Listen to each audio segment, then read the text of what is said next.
Olá, estamos de volta com a outra explanação daquela lista que eu havia dito para vocês que eu iria fazer na próxima explanação sobre os livros do Antigo Testamento. Aqui quem vos fala é o aluno Fidelcino do curso de Licenciatura em Filosofia, aluno concluinte, onde nesse trabalho eu quis abordar um assunto que para nós todos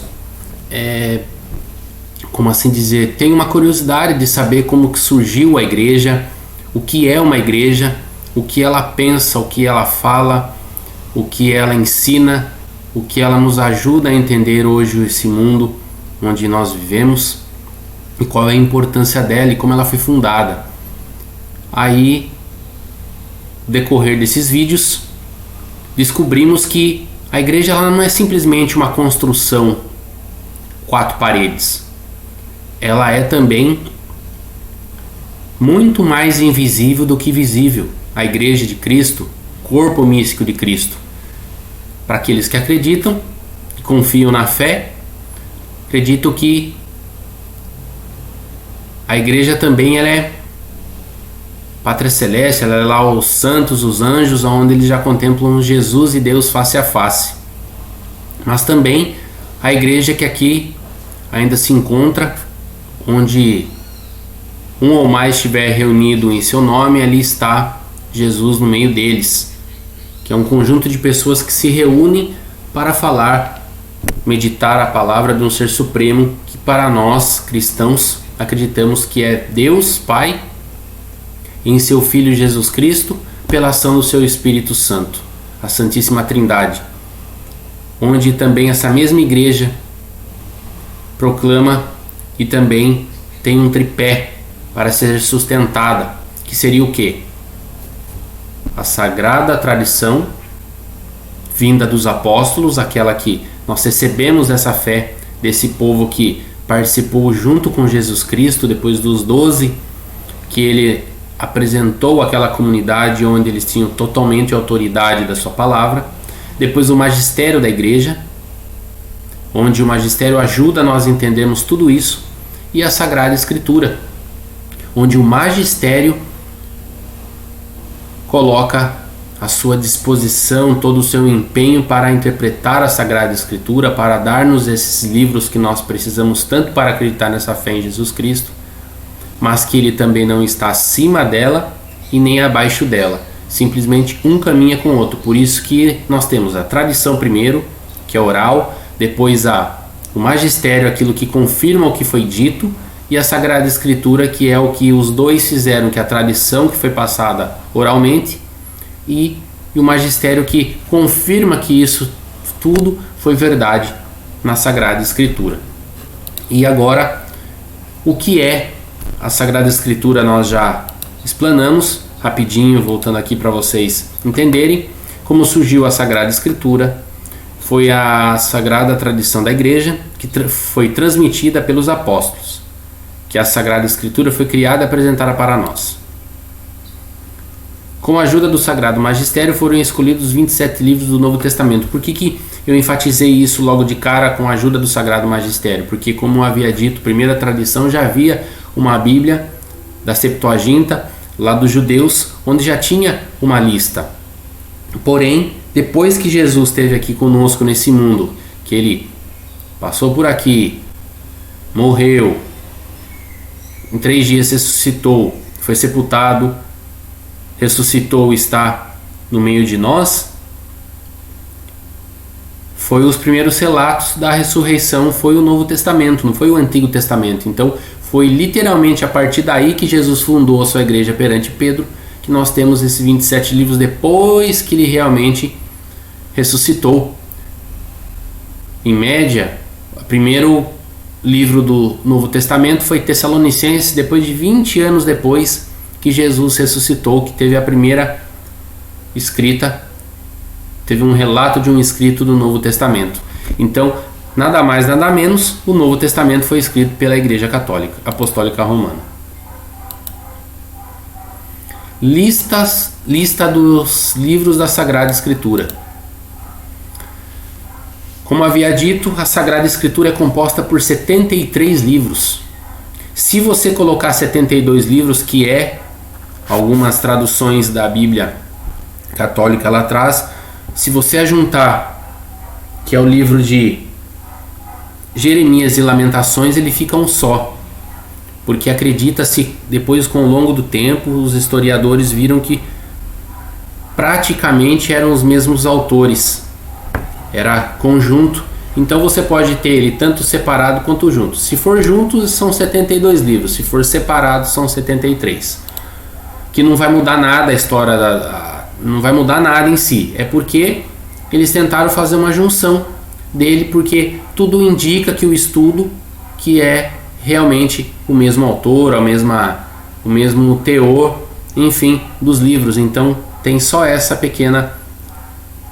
pequeno interesse aí de unir. Então o Antigo Testamento tem 46 e o Novo Testamento tem 27. Como eu já havia dito e havia já explanado para vocês, vou voltar aqui rapidinho. Nós paramos em Eclesiástico, que primeiro veio o Pentateuco, que são os 5 primeiros livros, que são Gênesis, Êxodo, Levítico, Números e Deuteronômio. Então esses aí são os 5 primeiros livros que foram os primeiros livros a ser colocado na lista. Que o que nós temos que ter em mente, que não é só porque está nessa ordem, primeiro, segundo, terceiro aqui tal, são os que foram escritos na época. Que nós sabemos que na Bíblia não tem exatidão de datas, é mais ou menos. Vamos dar um exemplo, citando aqui uma coisa. Gênesis foi escrito há 250 anos antes de Cristo, mais ou menos, não foi 250, até porque naquela época a contagem não era como hoje. Até se você for ver bem nos livros lá de Gênesis, Êxodo, enfim, fala de, que nem a idade de Moisés, ele morreu com 700, enfim, eu não lembro com quantos anos ele morreu. Você acha que foi 800 anos, 900, que nem a pessoa mais velha do Antigo Testamento da Bíblia que relata é Matusalém, que ele tem 900 e poucos anos. Não era contado do jeito que é hoje. Provavelmente ele poderia ter morrido com 100 anos, vamos dar um exemplo, porque hoje em dia chega pessoas assim, mas não com 900 anos. Então a contagem era totalmente diferente. Então nós não podemos encarar que esses livros foi realmente nessa ordem. Provavelmente cada um tem a sua data diferente, foi escrita num momento diferente da história, e com a sabedoria da igreja, com a sabedoria das pessoas que realmente fizeram a tradução desses livros, eles foram vendo que a história bate. Então primeiro vem a criação, depois a saída do povo do Egito à Terra Prometida, e assim vai indo. Então cada um vai interligando ao outro, mas não necessariamente essa lista é realmente a data certa de cada um que foi escrito. Tiramos isso da cabeça. Se vocês têm isso, tirem, porque isso daí não é verdade, não é verdade histórica, não tem nada a ver uma coisa a ver com a outra. Depois vem os livros históricos, que são Josué, Juízes, Ruth, 1ª e 2ª Samuel, 1ª e 2ª Reis, 1ª e 2ª Crônicas, Esdras, Neemias, Tobias, Judite, Esther, 1ª e 2ª Macabeus. Depois vem os livros sapienciais, que é Jó, Salmos, Provérbios, Eclesiastes, Cânticos, Sabedoria e Eclesiástico. E nós paramos na outra explanação. Agora iniciaremos os livros proféticos, que são aí os profetas que passaram por essa terra, anunciando e trazendo também como se fosse uma boa nova, trazendo que o Messias está por vir. Então eles fizeram os seus feitos também, porque Deus quis assim, que ele falou perante esses profetas os seus feitos, os seus milagres, o seu poder. Ele se apresentou a esses profetas. Então vamos dar agora, como eu fiz na outra explanação, um trechinho de cada um deles, para que vocês possam entender o que cada um retrata um pouquinho desses livros. Vamos lá. Livros proféticos. Os profetas viveram juntamente com o povo, principalmente no reinado cisma e deportação. Seus oráculos proféticos vão se reunindo em coleções menores que depois formarão os livros proféticos, sempre compostos por compiladores. Há 3 períodos proféticos bem demarcados pelo exílio babilônico. A palavra de ordem dos profetas antes do exílio fora castigado. Durante o exílio passa a ser consolação e após o exílio se torna restauração. Então esse é os livros proféticos, por isso que tem essa introdução, que todas as vezes que você pegar a Sagrada Escritura para ler alguma coisa, sempre tem uma introdução, uma antífona. Uma antífona é uma coisa que vem antes, então ele está sempre ligado a uma história, alguma coisa. Então toda vez que você pegar a Sagrada Escritura, de algum livro aqui, vamos pegar, olha, abrindo no livro de Sofonias, ela vai ter uma pequena explanação aqui sobre o que é. Essa Bíblia de Jerusalém é um pouquinho diferente, ela só tem em outros casos, mas ela sempre vem uma explanação aqui na frente, depende da sua tradução, é claro, né? Então vamos lá, o primeiro profeta Isaías. O livro é dividido em três: Proto-Isaías, Deutero-Isaías e Trito-Isaías. No Proto-Isaías, capítulo 1 a capítulo 39, o profeta exerce seu ministério nos reinados de Joatão, Acás e Ezequias, antes do exílio assírio. O Deutero-Isaías, capítulo 40 a capítulo 55, é a obra de um profeta anônimo, com uma mensagem de esperança entre os desterrados no final do exílio da Babilônia. O Trito-Isaías, que é do capítulo 56 ao capítulo 66, obra ou mesmo autor do Deutero-Isaías, ou um discípulo dele, tem como tema o desencanto e o decaimento da fidelidade após o exílio. O porquê que ele fala algum discípulo dele? Porque nós temos que entender uma coisa, que não é só porque o nome está ali. Vamos dar um exemplo. O livro dos Salmos, que fala que o livro dos Salmos é escrito por Davi, mas nem todos os livros dos Salmos, que vêm do 1 até o 150, foi realmente Davi que escreveu, o rei Davi. Pode ser que algum autor desconhecido fez essa obra, mas dedicou ao nome de alguma pessoa muito mais famosa, porque o rei Davi era muito conhecido. O rei Davi foi o rei mais conhecido. Jesus vem da linhagem de Davi. Então, quem que queria realmente se sobressair naquela época do rei Davi? Então, a pessoa fez os seus escritos e colocou o nome do rei Davi, que escreveu tudo, para ele ganhar todo o crédito. A pessoa não quis o crédito. É a mesma coisa que você faz uma caridade, você não quer falar o seu nome, você coloca o nome de outra pessoa, enfim, você não quer demonstrar aquela caridade que você fez. Então, nem sempre todos os livros escritos foram feitos pela própria pessoa. Às vezes foi um discípulo dele que escreveu e deu toda a honra a ele, que ele só simplesmente falou e a pessoa escreveu, enfim. O livro do profeta Jeremias, profeta do período anterior ao exílio da Babilônia, exerce seu ministério nos reinados de Josias, Joacás, Joaquim, Jeconias e Sedecias. Acaba levado à força para o Egito. Tem como tema a conversão, a não rebelião, a fim de evitar uma segunda deportação, e a idolatria no templo. Seu livro é composto de oráculos em verso, narrações e discursos deuteromistas.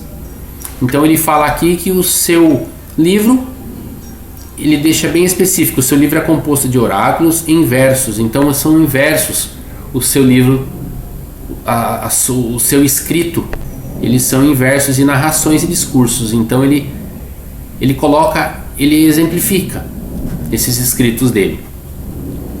Lamentações, que também, como eu havia dito, se ajuntar fica 72 e se separar, como realmente nós colocamos separado, mas se ajuntar vai dar 73 livros. Jeremias e Lamentações. Livro das Lamentações. Poesia alfabética de Lamentações sobre a destruição de Jerusalém pelos babilônicos, em 5 partes, atribuída a Jeremias. Então aí, ó, temos mais uma informação. Ela é atribuída, esse livro de Lamentações, a Jeremias. Então por isso que nós ajuntamos. A igreja entendeu que por ela ser atribuída a Jeremias também podia se ajuntar. Então, tanto junto quanto separados, ele estaria certo da mesma forma, porque provavelmente, como nós acreditamos na Sagrada Tradição e no Magistério, que foram realmente o mesmo autor.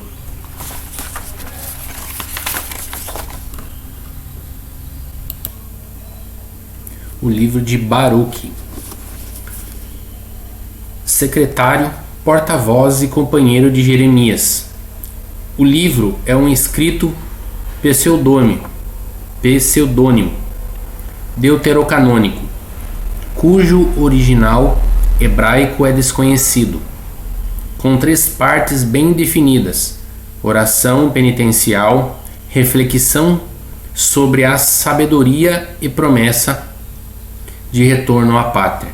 Então Baruque também dá para entender aqui pelo que passa aqui, que cujo original dele em hebraico é desconhecido.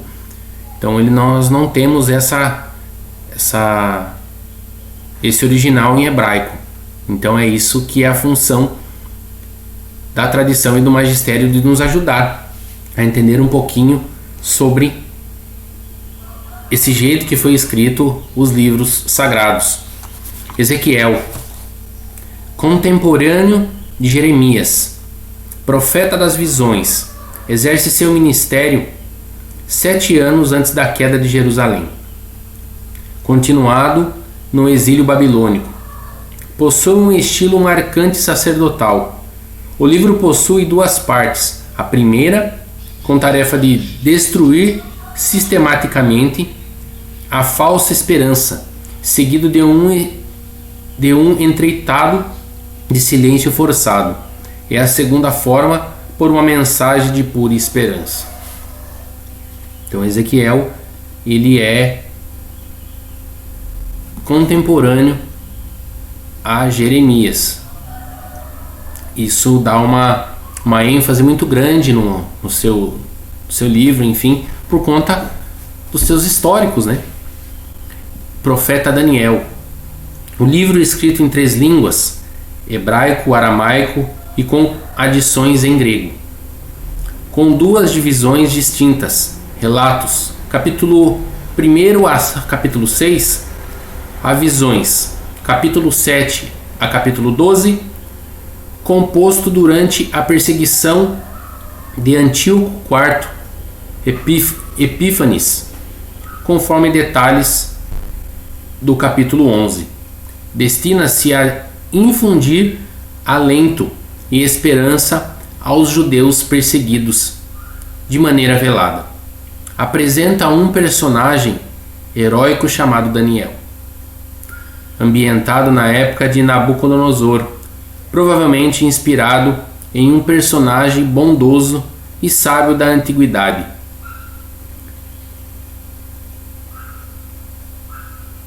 Daniel, poemas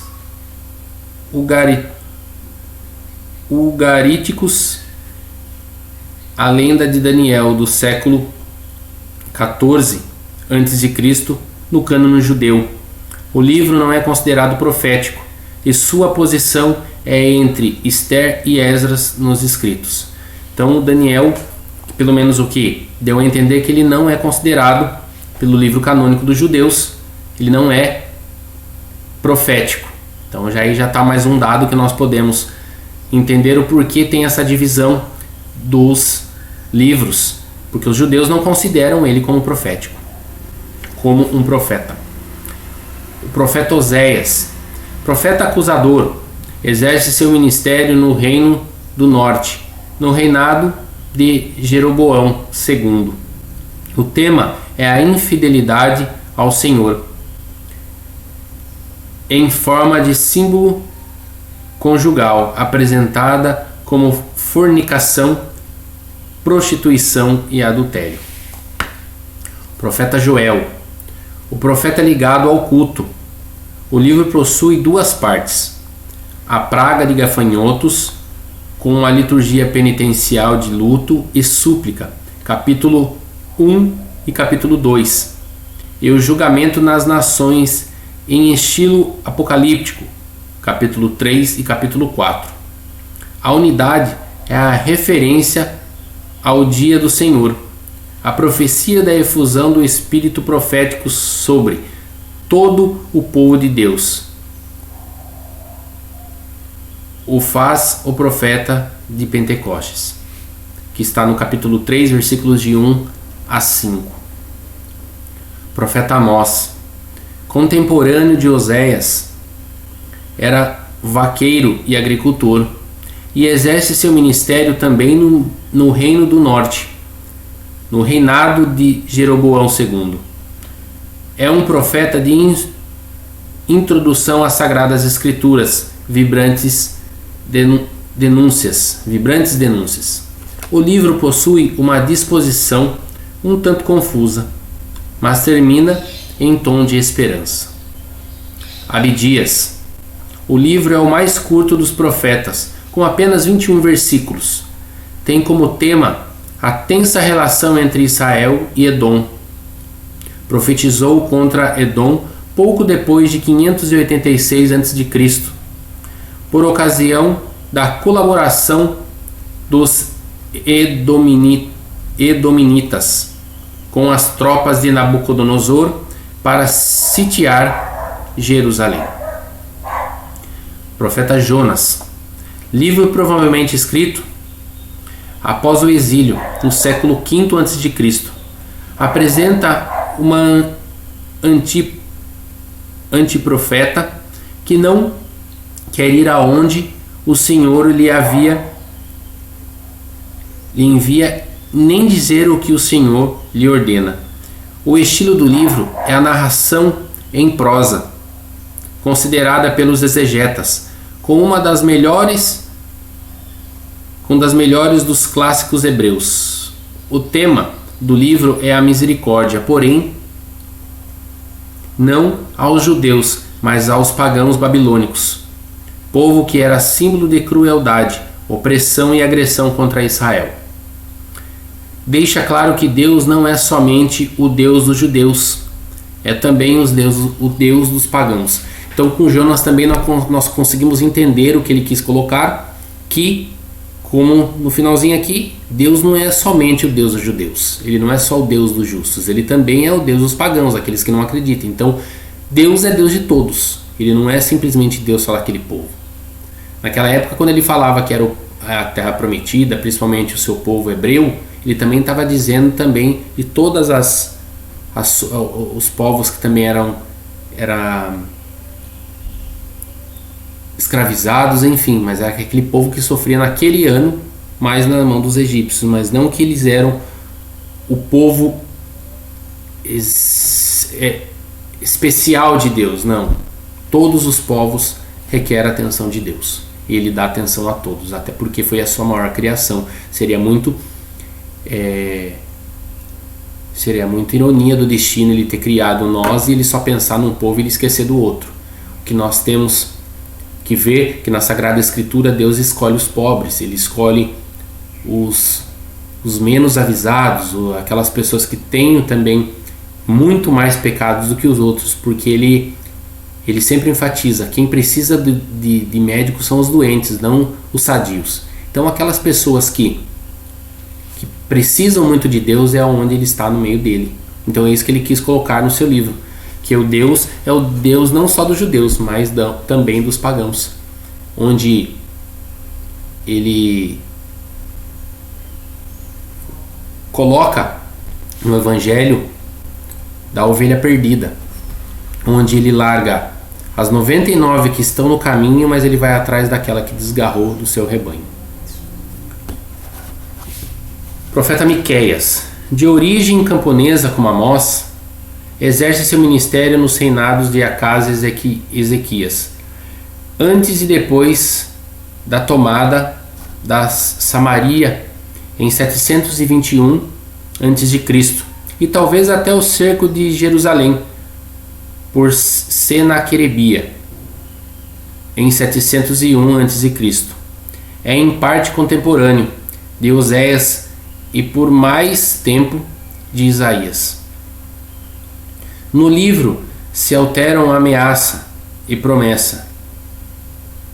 Anuncia com segurança a desgraça do povo. É dele a profecia da origem do Messias em Belém e Éfrata. É por Miqueias que vem já falar sobre a origem do nosso Messias, que hoje é o nosso Senhor Jesus Cristo. Então ele já vem com esse anúncio. O profeta Naum descreve com exalta paixão a queda do Império Assírio após Assurbanipal, o último rei importante desse império. Desculpa que tem alguns nomes que eu não consigo pronunciar ainda, porque talvez por conta da fonética. Então eu peço desculpas a vocês. Vou tentar pronunciar de novo. Após Assurbanipal, o último rei importante desse império. As profecias do tempo são pouco anteriores à queda de Nínive, 612 a.C., capital da Assíria. O autor é considerado um grande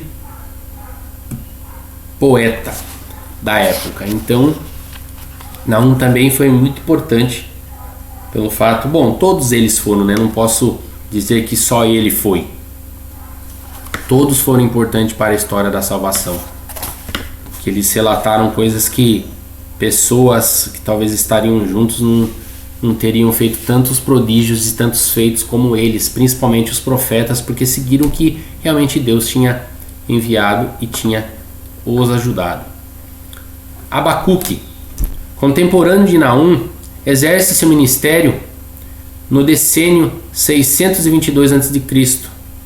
e 612 a.C. Então é mais ou menos época da Assíria decadente e Babilônia renascente, um tempo de opressão e violência, em que Israel pode se tornar joguete dos impérios.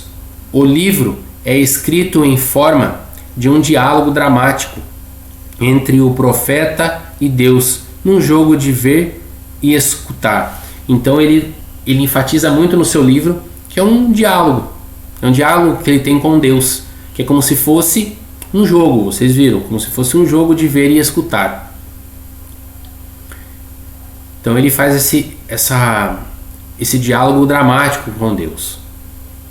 Sofonias vive à sombra do seu contemporâneo Jeremias, exercendo seu ministério no reinado de Josias, denunciado o retorno do povo ao sincretismo pagão após a morte inesperada de seu rei, pressente a queda de Jerusalém, apresentando o tema do dia da cólera, o dia de Yahvé, onde só se salvará um resto. E aí nós podemos entender um pouquinho que Sofonias ele já começa a vir um pouquinho mais das profecias. Ele já começa a apresentar alguns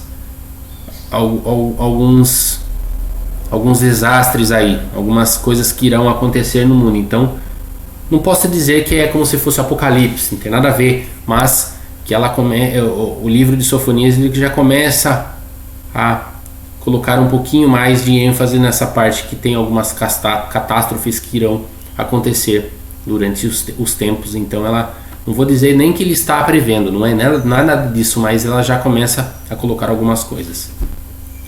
Ageu Exerce seu ministério no reinado de Dário da Pérsia, de agosto a dezembro de 520 a.C., reavivando as energias de um povo desencorajado de reconstruir seu país em ruínas, no retorno do exílio babilônico. O livro consta de 4 breves oráculos sobre o tema do templo e a irrupção da era escatológica que virá com a sua reconstrução. Profeta Zacarias, profeta inspirador da reconstrução do templo, exerce seu ministério até os anos de 518 a.C., com o seu contemporâneo Ageu. O livro compõe-se de 2 partes diferentes em estilo, conteúdo e intenção, o que leva a crer em 2 autores. A primeira se ocupando do templo, num livro de visões, e a segunda prescindindo dele, num livro de oráculos.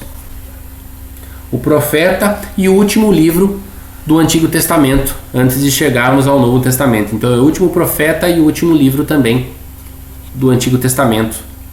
Profeta Malaquias, autor desconhecido.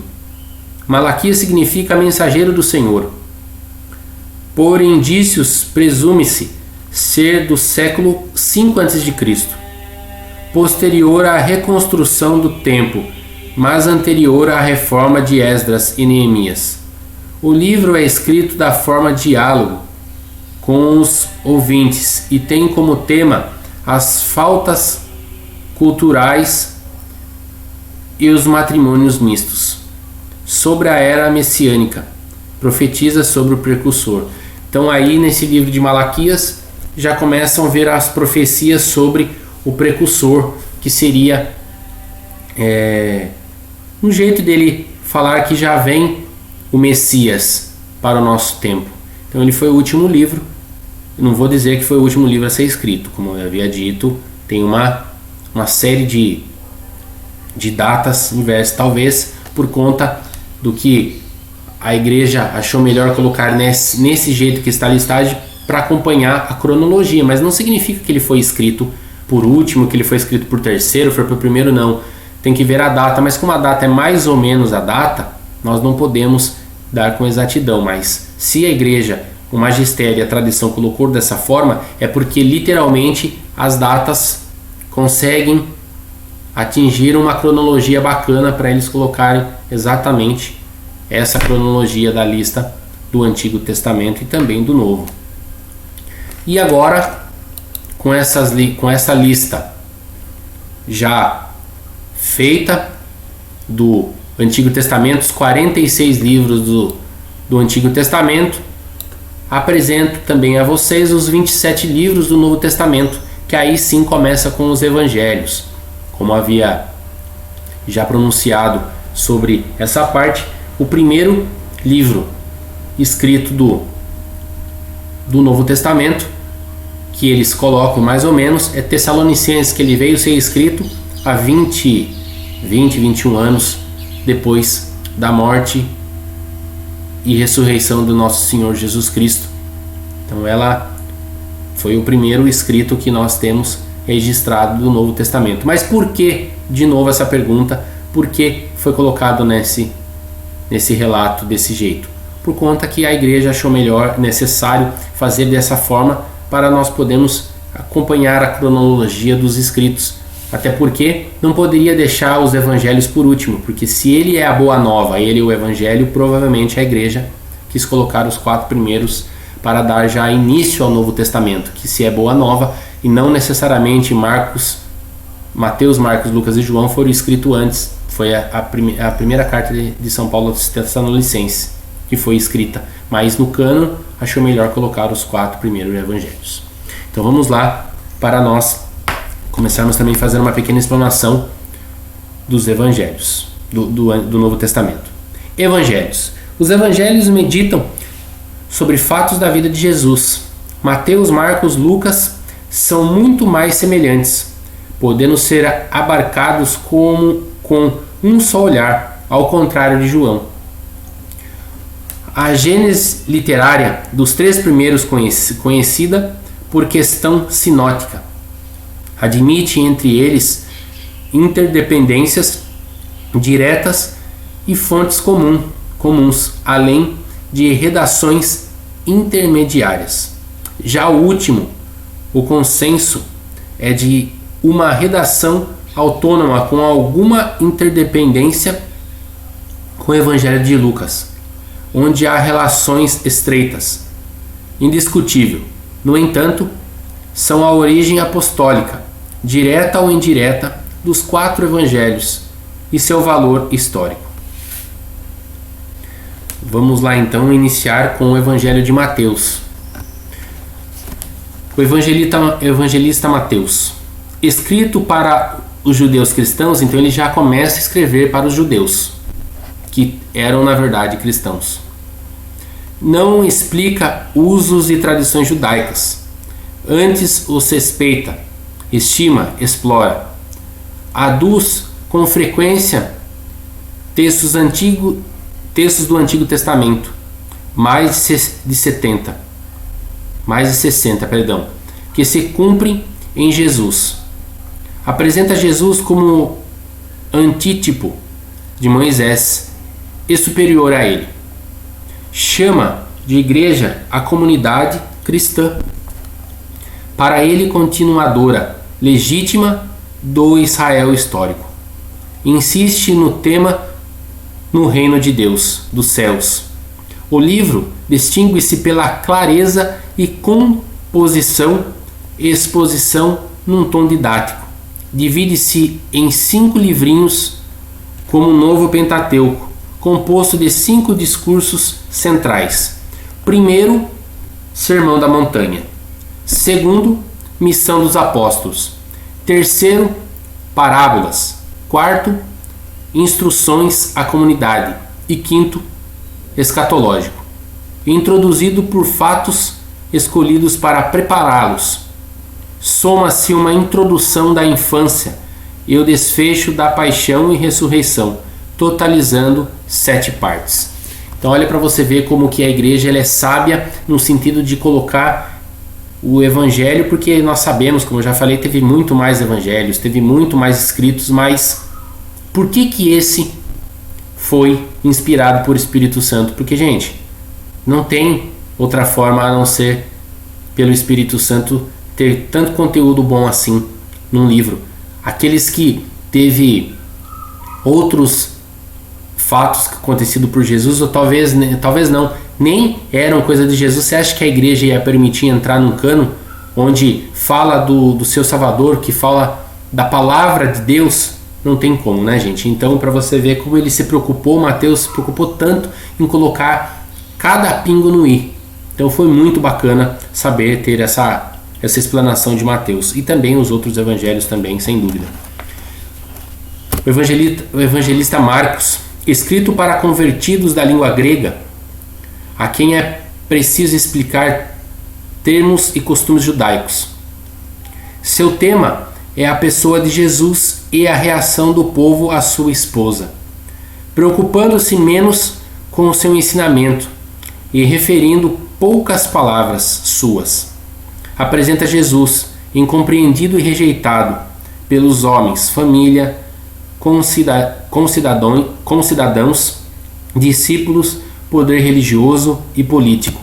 Ele enfatiza isso, que Jesus era rejeitado por esses povos, família, concidadãos, discípulos, poder religioso e político, mas enviado e triunfado por Deus. Apresenta o tema do segredo messiânico, com Jesus cercando de silêncio seus milagres e sua pessoa. O estilo é de leitura fácil, mas por trás da simplicidade há contrapontos que escondem expressões simbólicas do mistério. O livro se divide em primeira introdução, o segundo mistério na Galileia, o terceiro intermédio na Fenícia e Cesareia,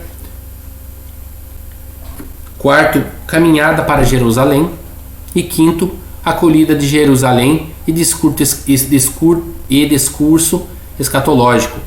E sexta, paixão e ressurreição. Olha para você ver que um vai puxando o outro e quantas coisas ele abordou e acrescenta mais um, ao contrário de Mateus, que acrescentou só 5, aqui ele acrescentou mais um, a paixão e ressurreição. Evangelho de São Lucas, evangelista, escrito em um grego mais aprimorado, oferece uma mensagem acessível aos leitores e pagãos.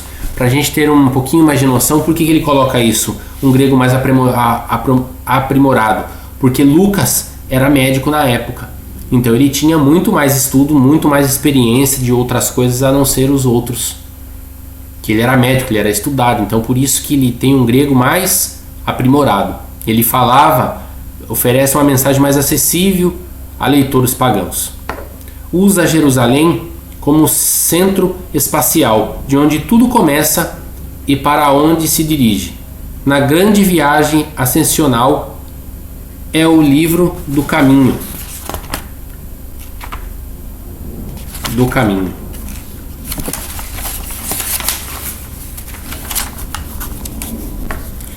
A pesquisa pessoal do autor, Lucano, trouxe uma rica contribuição à mensagem evangélica. Como tema destaca-se a universalidade, genealogia, remontando a Adão, pregação aberta aos pagãos, personagens romanas. A misericórdia, a alegria, o papel saliente das mulheres, a ternura com os pecadores, a ação do Espírito Santo, possui um estilo cativante, elaborado, de quantidade excelente, é rico em doutrina. O livro apresenta após um prólogo. Primeiro, uma introdução notável em blocos paralelos. Segundo, ministério da Galileia.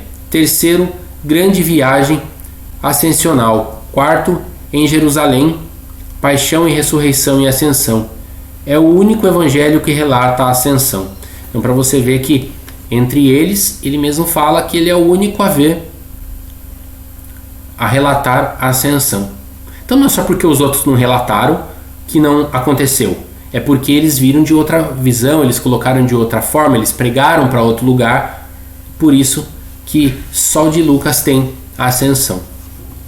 Agora o último evangelista, que é João, que é um dos mais importantes, não que os outros não sejam, mas que ele foi o discípulo amado, ele que estava mais do lado de Jesus, ele que estava junto com a sua mãe e Maria Madalena aos pés da cruz. Ele é o que relata um pouquinho mais, porque uma vez eu vi um padre fazendo uma homilia e ele enfatiza muito bem sobre a vida de Jesus para nós. Na homilia ele falando assim, que quem quer fazer uma faculdade de Jesus, quem quer fazer mesmo uma faculdade de Jesus, vá para Mateus, vá para Marcos, vai para Lucas, que aí você vai conseguir fazer uma boa faculdade em Jesus. Mas se você quiser fazer uma pós-graduação, você quer fazer um mestrado, um doutorado, um pós-doutorado, você vá a João. Então ali é onde tem as coisas mais aprimoradas de Jesus. Ali ele coloca muito mais informações que ajudam a nós a entendermos mais o que é essa vinda do Messias estar no meio de nós. Para você ter uma ideia, ele foi o único a ter ousadia de colocar eis o Cordeiro de Deus, aquele que tira todo o pecado do mundo. Então, porque ele teve essa oportunidade de estar muito mais perto de Jesus do que os outros.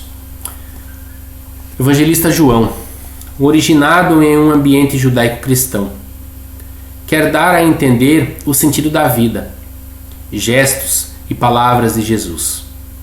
Domina a encarnação do Verbo, que se passa no tempo, mas tem duas raízes na eternidade.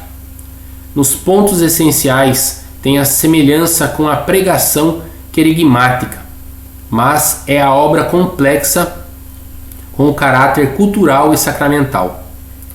As festas litúrgicas judaicas são elementos estruturais do relato. Os acontecimentos da vida de Jesus são sinais para confirmar sua missão, mas também carregam uma dimensão espiritual evidenciando os mistérios divinos. os mistérios divinos. Os sacramentos aparecem por referências oblíquas.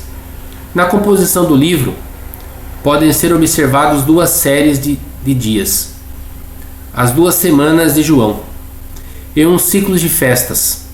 O livro, após o prólogo, pode ser dividido em 2 partes: o livro dos 7 sinais, capítulo 2 a capítulo 12, e o livro da hora de Jesus, capítulo 13 a capítulo 20. No livro dos 7 sinais distingue-se 3 blocos. Primeiro, em Caná e de Caná, capítulo 2 a capítulo 4. A semana inicial, sinais, vinho, filho do funcionário real. Segundo, ciclo de festas, capítulo 5 a capítulo 10.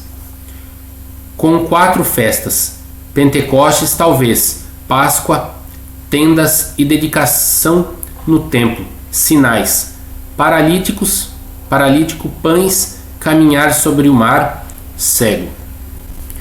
Terceiro, o último sinal e começo da semana final, capítulos 11 e capítulo 12. Em Jerusalém, sinal, Lázaro.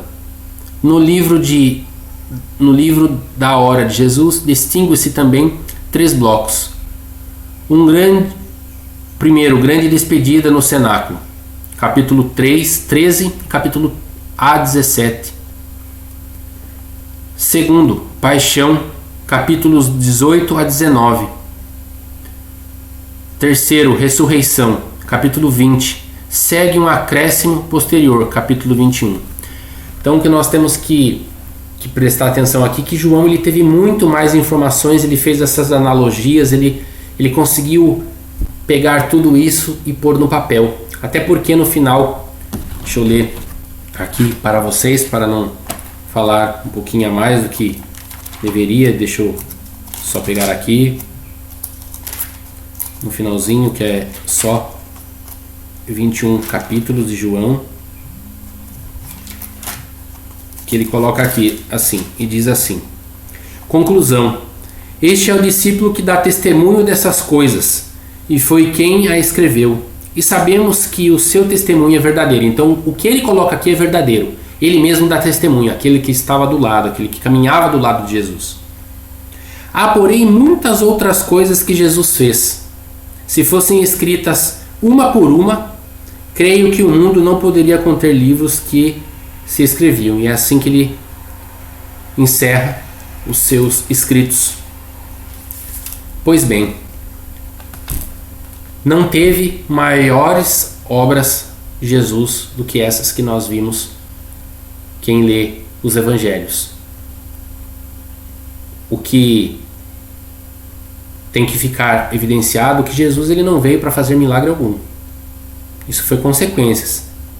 A vinda dele ao mundo foi para libertar nós da escravidão do pecado. A intuição de Jesus, é claro, nós sabemos que ele fez muito mais milagres do que está aqui no livro. Nós sabemos disso. Deus é misericordioso. Deus ele não tem, ele não mede seu amor para conosco. Ele não mede. A sua função é libertar nós da